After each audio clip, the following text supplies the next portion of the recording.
I'm going to come in with a very distinct message.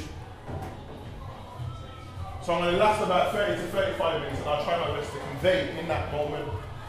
I'm going to need one volunteer. One person's already volunteered already. I really want to kind of tell you a unique story.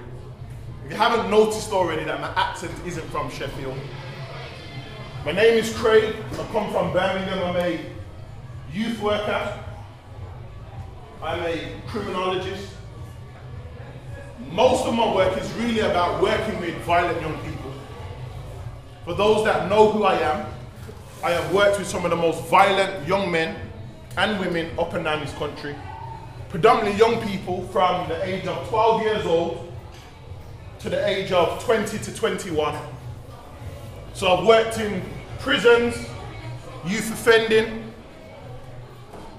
secure units, anywhere where there's young people that have done something violent.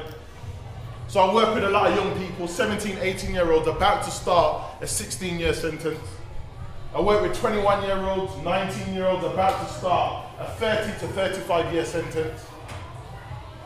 So when I go into prison and I speak to somebody that shot or stabbed someone or strangled someone to death, what I ask them is, what message can I give to young people, male and female? Because there's not much I can do if you're about to serve 30 years. There's nothing I can say to you at the beginning of a 30-year sentence that's going to change your reality. So what I do when I go into prison, I say to them, what message can I give to the young people that are outside, not in prison yet, with the hope that they can make better informed decisions. So this is all the presentation is about. So my objective today is very simple. The reason why I jumped on a train this morning and left my family and left young people that I work with day in, day out is for one reason. And that reason is here.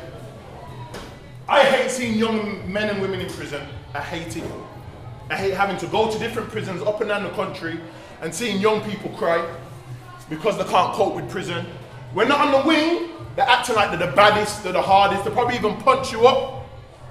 But when I get them on the one-to-one, they're upset because they can't deal with prison. Some of them commit suicide, some of them self-harm. And I hate seeing that for young people.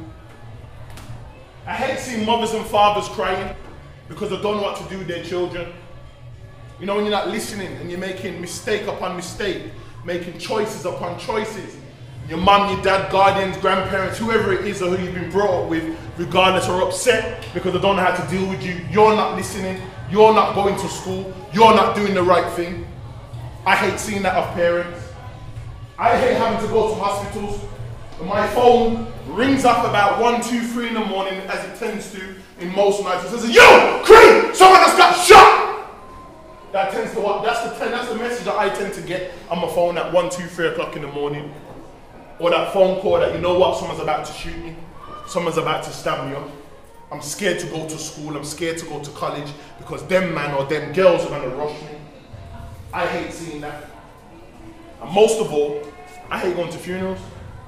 I see a lot of young people get put in caskets.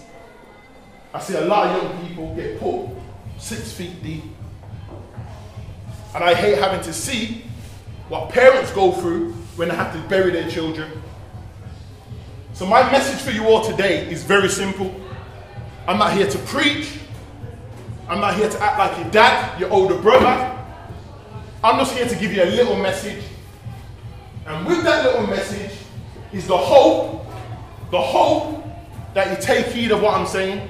Because the reality is, when I leave and go back to Brum, you lot are still here in Sheffield.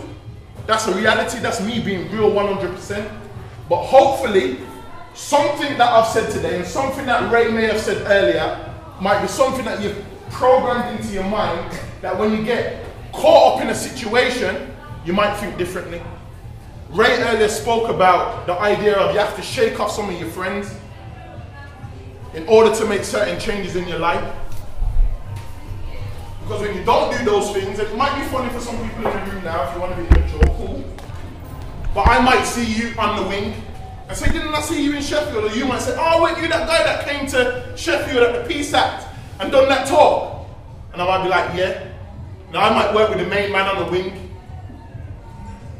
that has you as a victim, sexually abuses you, robs your canteen sheet every single day. tells you to send your mum £50 and they're robbing you £50. Get your mum to buy you a pair of Huaraches and send that in here because we're going to have them. And you're on the road or writing letters and sending phone calls saying, yeah, prison's cool. How many of you guys know friends that are saying prison's cool? The majority of the time it's not, because I see them when they're in their lowest state. So this is why I'm here. Very simple. You may not see me ever again. Some of you may, but hopefully for the right reason.